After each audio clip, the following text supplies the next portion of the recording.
누가복음 22장 39절에서 46절까지의 말씀을 봉독해 드립니다. 누가복음 22장 39절의 말씀입니다. 예수께서 나가사 습관을 따라 감람산에 가심에 제자들도 따라갔더니 그곳에 이르러 그들에게 이르시되 유혹에 빠지지 않게 기도하라 하시고 그들을 떠나 돌 던질 만큼 가서 무릎을 꿇고 기도하여 이르시되 아버지여, 만일 아버지의 뜻이거든 이 잔을 내게서 옮기시옵소서. 그러나 내 원대로 마시옵고 아버지의 원대로 되기를 원하나이다 하시니 천사가 하늘로부터 예수께 나타나 힘을 더하더라. 예수께서 힘쓰고 애써 더욱 간절히 기도하시니 땀이 땅에 떨어지는 핏방울같이 되더라. 기도 후에 일어나 제자들에게 가서 슬픔으로 인하여 잠든 것을 보시고 이르시되 어찌하여 자느냐, 시험에 들지 않게 일어나 기도하라 하시니라. 예수님께서 이제 감람산에 나가셔서 아버지 앞에 마지막 기도를 하십니다. 우리 누가복음 표현으로는 만일 아버지의 뜻이거든 이 잔을 내게서 옮기시옵소서. 마태복음 기록에는 마태복음을 한번 찾아볼까요? 마태복음에 의하면 마태복음 26장 39절에 조금 나아가서 얼굴을 땅에 대시고 엎드려 기도하여 이르시되 내 아버지여, 만일 할만하시거든 이 잔을 내게서 지나가게 하옵소서. 이제 표현이 좀 다르지만 내용은 같은 것입니다. 그건 예수님께서 아버지 앞에 당신의 소원을 아뢰는 장면입니다. 뭐라고 그래야 될지 모르겠습니다만 우리가 이해하기 좋게 하죠. 조금 쉽게 하시면 안 되겠습니까? 그런 표현입니다. 그러나 내 뜻대로 마옵시고 아버지의 뜻대로 하옵소서로 결론을 맺죠. 예수님께서 이 기도를 한 것은 무슨 뜻일까요? 어차피 아버지의 뜻대로 순종할 것을 할만하시거든 이 잔을 내게서 지나가게 하옵소서라는 것이 기도의 어떤 권리라는 것이죠. 어차피 아버지의 뜻이 이루어질 것이라면 기도의 가치가 무엇인가? 라고 물으실 수 있는데 예수님의 이 기도가 그걸 가르칩니다. 나중에 예수를 잡으러 온 무리들이 검을 빼들고 들어오자 그 베드로가 그 한 병사의 귀를 베었죠. 예수님께서 말씀하시기를 내가 아버지께 구하여 지금 12영도 더 되는 천사를 하나님이 아버지께서 보내실 수 있는 걸 네가 모르느냐? 라고 꾸짖으십니다. 그 말 속에는 예수님이 원하시면 아버지께서 예수를 십자가에 못 박지 않고 적들을 물리치고 이 잔을 비켜가게 하실 수 있음을 말하고 있습니다. 십자가를 안 지는 다른 방법이 있는가? 그건 하나님은 뭐든지 하실 수 있습니다. 그러나 십자가를 지는 방법이 아버지의 뜻이었고 예수께서 거기에 승복하십니다. 아버지의 뜻은 결정되어 있고 그 방법이 고정되어 있다라고 우리는 믿지 않습니다. 아버지의 뜻에 맡겼다고 해서 예수님이 그래서 그 뜻을 조금 인간된 마음으로, 기도자의 마음으로, 어려움을 겪어야 되는 마음으로 조금 타협을 요구했다가 결국 아버지께 다 넘겼다. 그것도 기도가 아닙니다. 이 기도에는 분명히 아버지의 뜻이 이루어질 것이지만 기도하는 자에 따라 하나님이 얼마든지 그 뜻을 이루는 방법을 바꿀 수 있다는 것이 암시되어 있습니다. 그럼에도 불구하고 아버지의 뜻을 따르는 것은 아버지의 뜻이 무엇인지 너무나 명백하기 때문에 거기에 내 모든 권리를 넘기고 순종한다. 그렇게 간단한 것도 아닙니다. 왜냐하면 예수님은 십자가상에서 나의 하나님 어찌하여 나를 버리시나이까 라고 부르짖음으로써 그것이 어떤 의미에서 아버지의 뜻을 따르기로 했지만 다 알지 못하는 길을 가게 됐다는 것을 또 여실히 보여주고 있습니다. 우리는 기독교 신앙이 하나님께 순종하며 항복하는 것이라는 걸 다 알고 있지만 그 과정이 우리의 생각보다 깊다는 것을 놓칩니다. 그래서 우리는 신앙적인 항복이 우리가 알고 있는 것들로 제한될 때가 너무나 많습니다. 우리가 알고 있는 것이라 하는 것은 당위성, 명분, 도덕성, 대의 같은 것입니다. 하나님이 결국 거기에 잡혀 있는 분이라고 생각하시면 안 됩니다. 하나님은 그것보다 크실 뿐만 아니라 그 뜻을 이루는 방법도 우리의 기대와 다르고 내 인생과 내 존재 속에서 하나님이 아버지 되사 나의 인생을 아버지의 뜻으로 부르시는 과정 속에서 밀고 당김이 있다고 합니다. 그럼 예수의 항복은 뭐냐? 전적으로 내가 알고 있는 길, 내가 감당할 수 있는 길보다 지금 내가 기도드리는 아버지가 더 깊고 더 놀랍고 신뢰할 만하다에 넘기는 것입니다. 그 신뢰 속에는 사실 모르는 것들이 많이 있습니다. 내가 다 알지 못하겠지만 아버지께서 요구하는 것이 내가 이해하는 것보다 더한 거라서 내가 감당할 수 없을 것 같지만 아버지가 늘 오르시다. 아버지가 늘 복되시다. 선하시다에 드디어 내놓는 것입니다. 그것은 매우 불확실한 신뢰입니다. 우리는 기도가 어차피 아는 일의 항복이라고 생각하지만 성경은 전혀 모르는 일의 항복이라고 합니다. 우리가 기도에 대해서 그렇게 분노하는 것은 그렇게 기도했는데도 이렇게 하시깁니까? 이겁니다. 우리가 하는 식으로 해봅시다. 아버지의 뜻대로 하겠습니다. 그래서 십자가에 달자 아니 맡겼더니 결국 이겁니까? 이렇게 된 거라면입니다. 이해하시겠습니까? 전혀 못 알아듣는 표정이십니다. 우리의 맡김은 어떤 요구입니다. 내가 나의 모든 이기심과 내 편한 걸 포기했으니 알아서 하십시오. 가 된다 말입니다. 늘 하나님이 선하시고 전능하시다는 걸 믿고 맡깁니다. 입니다.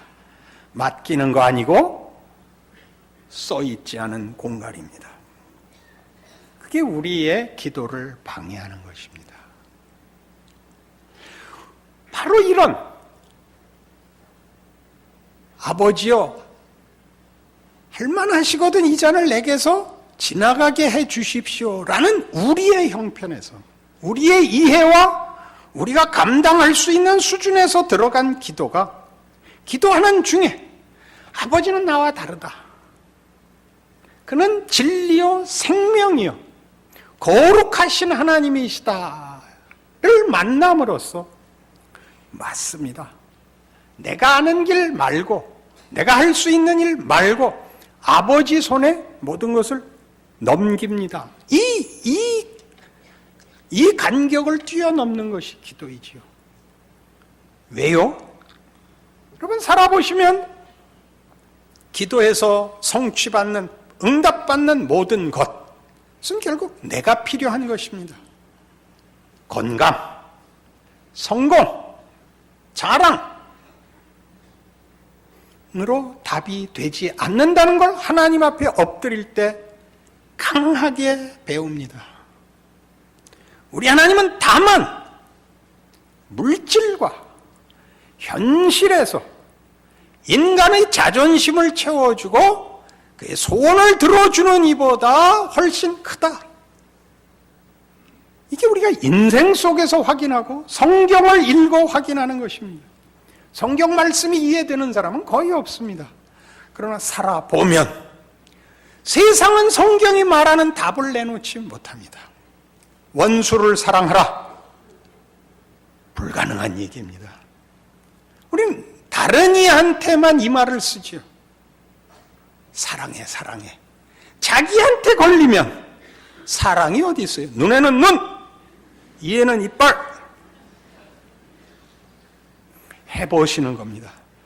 아버지요, 이 죄를 절대 넘어가지 마시고 꼭 보복해 주시옵소서. 보복을 해도 만족이 없는 자신을 발견합니다. 그때 비로소 보복하고 쟁취하고 승리하고 자랑한 것으로 만족되지 않는 존재인 자신을 하나님을 아버지라 부르는 자로서, 기도를 허락받은 자로서 깨우치는 겁니다. 하나님, 제가 요구하는 것으로도 저는 만족할 수 없는 존재입니다. 그 답은 당신께 있을 수밖에 없습니다. 이게 넘어가는 자리인 것입니다. 요한복음 16장에 가면 이런 놀라운 기도에 대한 성경의 약속이 있는데 그것이 지금 이 이해를 기초로 하여야 합니다. 요한복음 16장 20절입니다. 내가 진실로 진실로 너희에게 이르노니 너희는 곡하고 애통하겠으나 세상은 기뻐하리라. 너희는 근심하겠으나 너희 근심이 도리어 기쁨이 되리라. 여자가 해산하게 되면 그때가 이르렀으므로 근심하나 아기를 낳으면 세상에 사람 난 기쁨으로 말미암아 그 고통을 다시 기억하지 아니하느니라. 지금은 너희가 근심하나 내가 다시 너희를 보리니 너희 마음이 기쁠 것이요 너희 기쁨을 빼앗을 자가 없으리라. 그날에는 너희가 아무것도 내게 묻지 아니하리라. 내가 진실로 진실로 너희에게 이르노니 너희가 무엇이든지 아버지께 구하는 것을 내 이름으로 주시리라. 지금까지는 너희가 내 이름으로 아무것도 구하지 아니하였으나 구하라. 그리하면 받으리니 너희 기쁨이 충만하리라. 왜 예수 이름으로 기도를 한다는 거죠? 예수의 순종, 예수의 신뢰가 기도를 성립시킨다는 거죠. 우리의 최고의 기대치, 우리가 바라는 최고의 소원, 보다 큰 것을 주시려는 아버지를 이해하고 믿고 순종한 예수를 증거로 하여 기도가 허락됐다는 것입니다. 네가 필요한 것, 네가 소원하는 것, 네가 욕심내는 것을 보상받는 것이 기도가 아니다. 너는 아버지 앞에 서 있는 것을 기억하라. 네 마음이 시원하고 네 소원이 이루어지는 것, 그것이 예수의 기도 아니었고 예수의 순환 아니었다. 우리의 소원은 우리의 필요와 우리의 소원을 채우는 것 이상을 언제 넘어가는 적이 있느냐? 아버지의 뜻이 네게 이루어지도록 기도해라. 그것이 무엇인지 나를 보고 할 것이다. 그날엔 너희가 나에게 아무것도 묻지 아니하리라. 그 길을 걸어 부활 승리하신 예수를 보자. 우리가 가고 우리가 얻고 우리가 차지하고 싶었던 것과 비교가 되질 않지 않습니까? 그리고 신앙생활을 하면, 기도를 해보면, 살아보면 매일매일 급박하게 몰아대는 현실 속에서 여러분의 모든 필요들이 언제 여러분을 감사의 기도로 하루를 마치게 한 적이 있습니까? 도망치고 도망치고 도망치고 벌떡이는 심장을 안고 가쁜 숨을 몰아 쉬면서 간신히 잠자리에 드는 것이 하루하루 아닙니까? 우리가 알고 있는 평안과 행복이란 숨차지 않은 하루에 불과하죠. 그 숨차지 않은 날들을 며칠 지나면 이게 뭔가 싶죠. 결국 우리가 밤낮 사냥감같이 쫓기는 존재에 불과하단 말인가? 무엇 때문에 고민하며, 무엇 때문에 도망가며, 무엇 때문에 피난처를 찾아 헤맨단 말인가? 라는 생각이 들어야 옳습니다. 그것이 하나님이 세상 속에서 우리에게 직면케 하시는 그의 손길입니다. 하나님 앞에 돌아오게 하는 것이죠. 내 앞에 오라. 예수 이름으로 구하라. 그가 무엇을 결과시켰는가를 보라. 이것이 기도입니다. 그러니까 진정한 기도는 간절한 데 있는 것이 아닙니다. 우리의 간절함은 치성보다 더 큰 정성에 불과합니다. 성경이 말하는 간절함은 우리가 아무리 간을 쥐어 짜도 만들어낼 수 없는 것을 주시옵소서입니다. 간을 절여도 나오지 않는 것, 모든 인류가 합심하여 온 역사를 통틀어 만들어내도 만들 수 없는 것, 진정한 인간성의 회복, 하나님의 형상의 회복, 하나님의 선하시고 거룩하심의 부름이 가지는 진정한 만족과 감사로 불러주시옵소서. 그게 간절한 기도입니다. 그러니까 기도를 이 깊은 경지에 와서 하나님 앞에 서게 되면 기도는 막막할 수밖에 없습니다. 진정한 기도의 최고의 현상이 뭐냐? 특징이 뭐냐? 기도를 했는데 평화가 오지 않는 것입니다. 내가 모르는 길에 나를 내놓아야 하기 때문입니다. 나의 하나님 어찌하여 나를 버리시나이까가 줄줄이 쫓아 나오는 것이 진정한 기도인 것입니다. 신앙생활인 것입니다. 목사님 너무 무섭습니다. 인상 쓰지 말고 좀 편하게 해 주십시오. 자랑스러운 길입니다. 인생이 스스로 어느 곳에서도 만들 수 없는 진정한 인간이 되는 길입니다. 하나님을 아버지라 부르는 영광을 확인하고 누리는 길입니다. 무엇과 바꾸시겠습니까? 우린 스데반의 죽음을 잘 알고 있습니다. 스데반은 베드로하고 좀 대조해 볼 필요가 있습니다. 베드로는 한 번 설교를 하자, 오순절 이후에 한 번 설교를 하자 하루에 3,000명이나 회개를 합니다. 형제들아 우리가 어찌할꼬. 그래서 우린 다 베드로를 좋아합니다. 앞엔 좀 잘못했지만 뒤에는 훌륭했던 사람. 스데반은 베드로보다 훨씬 훌륭하게 묘사되어 있습니다. 초대교회 집사로 그는 성령이 충만하고 지혜가 충만한 사람입니다. 그게 뭐가 더 필요하겠습니까? 그래서 그는 긴 설교를 합니다. 아무도 회개하지 않고 다 이를 갈고 돌을 들어 그를 쳐 죽입니다. 그가 죽으면서 한 기도가 있습니다. 아버지여 이 죄를 저들에게 돌리지 마옵소서 하고 자니라. 이게 스데반의 순교입니다. 그래서 바울이 태어납니다. 바울은 그 스데반을 죽인 현장에 말하자면 책임자입니다. 그는 스데반을 죽인 이후에 예수 믿는 자들을 더 잡아 가두고 자기가 믿는 식의 신앙을 지켜내기 위하여 이 배신자들을 처리하기 위하여 살기가 등등하여 다메섹으로 가다가 예수를 만납니다.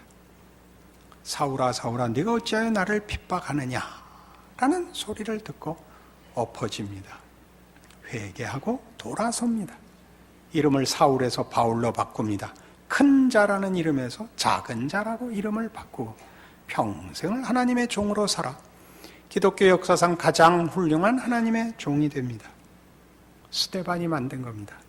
그러나 스데반은 내가 죽으면 바울이 나온다는 것 모르고 있습니다. 서로 적그러 서 있습니다. 사울이 선동하는 반대하는 무리들의 이 괴수로, 사울 자신이 괴수로 서 있고 스데반은 주를 위하고 증인으로 서서 신앙을 지키는 자로 서서 그 박해를 고스란히 받아 죽습니다.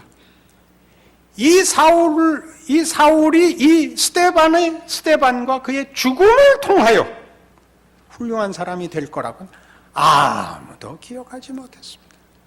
아무도 이해하지 못하고 예상하지 못했습니다. 그 둘은 묶을 수 없는 최고로 간격이 큰 반대편에 선 두 사람입니다.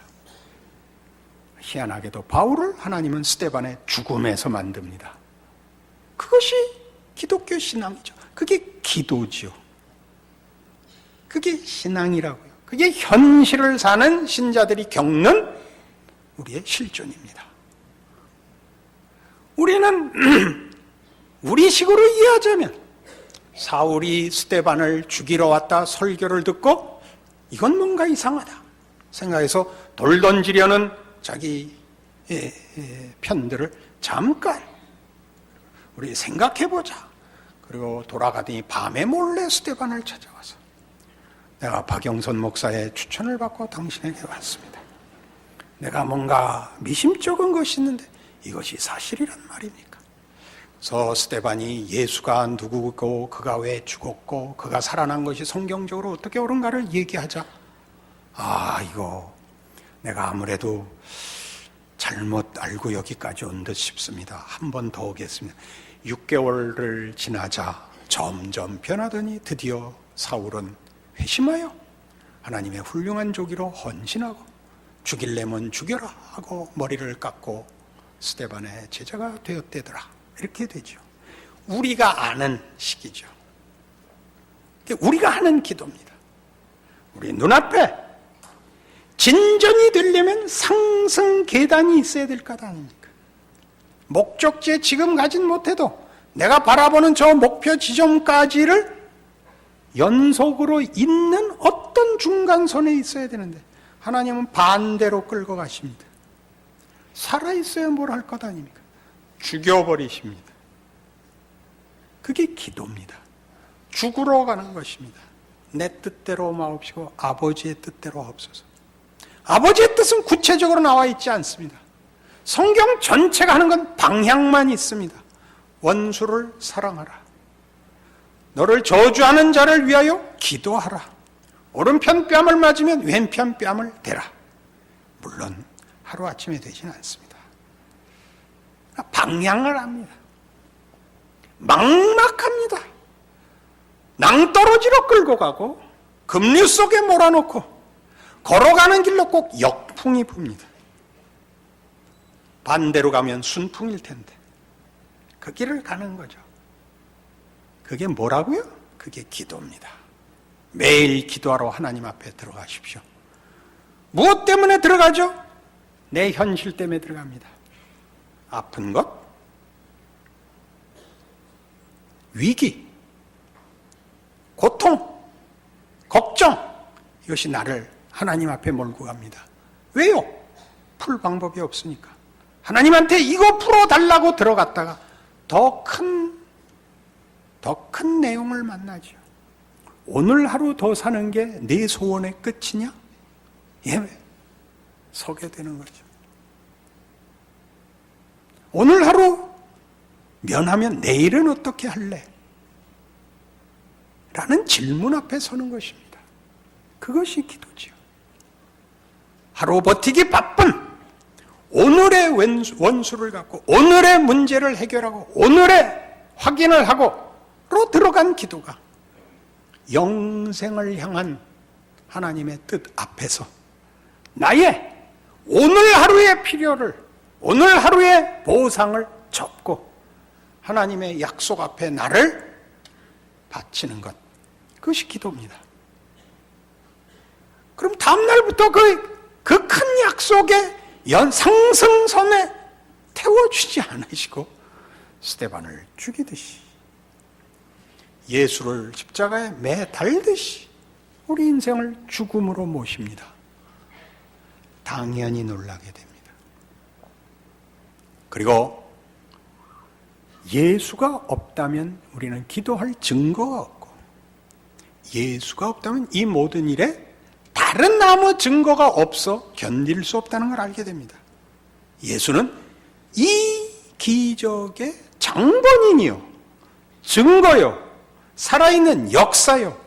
모든 신자들이 하나님 앞에서 그의 뜻을 접고 하나님께 우리 자신을 내어줄 수 있는 우리의 증인입니다. 보호자입니다. 그것이 기도요, 신앙생활입니다. 고린도전서 2장에 가시면 이 일은 기도에만 있는 것이 아닙니다.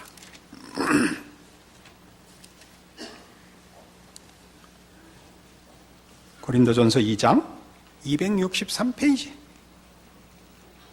사도 바울은 고린도 교회에 전도하던 모습을 이렇게 회상합니다.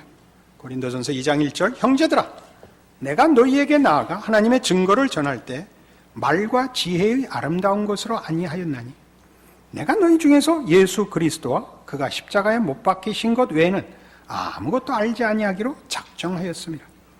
내가 너희 가운데 거할 때 약하고 두려워하고 심히 떨었노라. 내 말과 내 전도함이 설득력 있는 지혜의 말로 하지 아니하고 다만 성령의 나타나심과 능력으로 하여 너희 믿음이 사람의 지혜에 있지 아니하고 다만 하나님의 능력에 있게 하려 하였노라. 쉽게 읽으면 우리 쉬운 답을 찾아내죠. 무슨 일을 하든지 특히 설교를 하거나 전도를 할 때는 오직 성령을 힘입어야 된다. 이렇게 말하면 간단합니다. 그 간단한 게 얼마나 대단한 내용을 가진 것인지 좀 자세히 이해할 필요가 있습니다. 바울의 말은 이겁니다. 논리적으로, 감동적으로 한 영혼을 깨울 방법은 없다. 그럼 너는 뭐냐?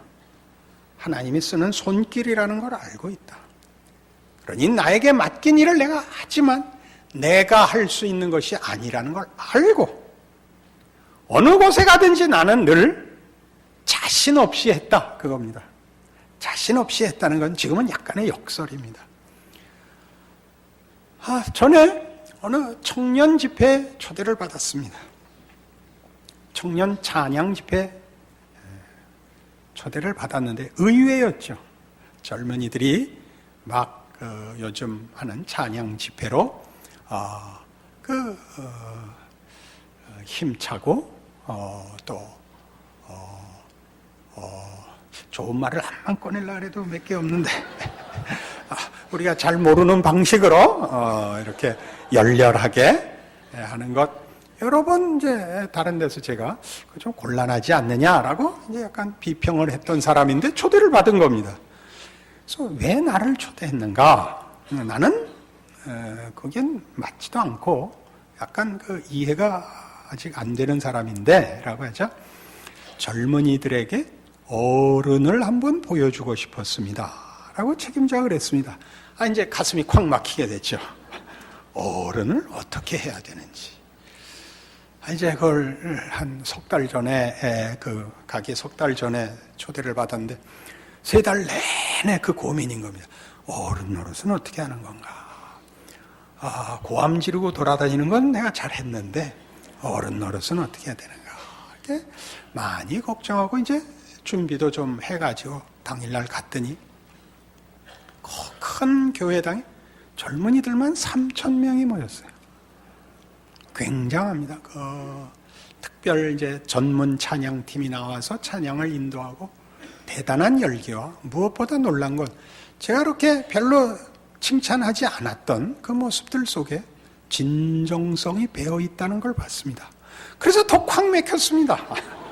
이것들이 잘못해야 욕이라도 콱 하면 내가 실력 발휘를 할 텐데, 이것도 잘한다 그러자니 또 마음에 안 들기도 하고 또 잘하고도 있고, 어떻게 해야 되는가. 한 30분 앉아서 쭉 진행을 지켜보면서 벌써 그들은 2시간 전에 와서 그 난리를 부리고 있는 겁니다. 좋은 의미로. 그래서 이제 뒤에 앉아서 이제 큰일 난 거예요. 어떻게 하나. 그때 이 구절이 떠올랐습니다. 내가 너희 중에서 예수 그리스도와 그가 십자가에 못 박히신 것 외에는 아무것도 알지 아니하기로 작정했다. 잘하려 그러지도 말고 뭐라 그러지도 말고 하나님이 일하신다는 것 기억하자. 바울이 베스도 총독 앞에 섰을 때나 자기를 따르려고 관심을 갖고 오는 시민들 앞에서나 동일하게 늘 십자가를 증거하는 것 외에 자기가 더 할 수 있는 게 없다는 걸 알아. 분노하지도 않고 또 그렇다고 이렇게 그를 쉽게 미혹하는 식으로 하지 않고 참으로 약하고 떨며 내가 하는 것이 아니라 내가 그 권리와 그 결정권을 쥐고 있는 것이 아니라 하나님이 그렇게 하신다는 것을 알고 그래서 늘 떨고 살았듯이 그렇게 우리가 하루를 살아야 되는 것입니다. 두려워하고 떨며 살아야 됩니다. 도망가고 겁먹으라는 얘기가 아니라 하나님이 어떻게 일하실지 모른다는 사실 때문에 우리는 우리의 하루를 소중하게 성실하게 책임져야 하며 자만하지 않아야 됩니다. 이렇게 말로만 하면 쉽지만 살아보면 그게 얼마나 아슬아슬하고 어려운 길인가 여러분 잘 알고 있지 않습니까? 얼마나 아무것도 아닌 길들로 살았으며 얼마나 조마조마한 일들로만 여기까지 왔습니까? 하나님이 뭐 하신답니다. 여러분이 모르는 누군가 바울이 있다는 것입니다. 스데반은 전혀 모르고 죽어버렸죠. 우리의 인생 속에 많은 바울이 일어나고 기적이 생기고 하나님 뜻이 이루어져 할렐루야를 모두가 함께 외치도록 예수 그리스도의 부활 앞에 더 이상 모를 것이 없는 아버지의 하시는 일은 정말 놀라웠구나 라는 항목으로 우리를 인도하실 것입니다. 이것이 기독교입니다. 여러분이 무릎 꿇어 기도할 때마다 부르는 그 간절한 부름, 하나님 아버지, 그 이름의 크기와 능력을 기억하시는 여러분들의 기도와 신앙이기를 바랍니다. 기도하십시다. 하나님 아버지 은혜를 감사합니다. 하나님을 아버지라 부르는 것이 얼마나 큰 것인가를 기억합니다. 그래서 우리가 고통스러워하고 별것 아닌 걸로 취급하는 우리 하루가 얼마나 굉장한 날인지를 기억하기로 합니다. 열심히 힘을 다하여 우리에게 주어진 하루, 하나님의 능력과 지혜의 길을 걷게 하시옵소서. 예수님 이름으로 기도합니다.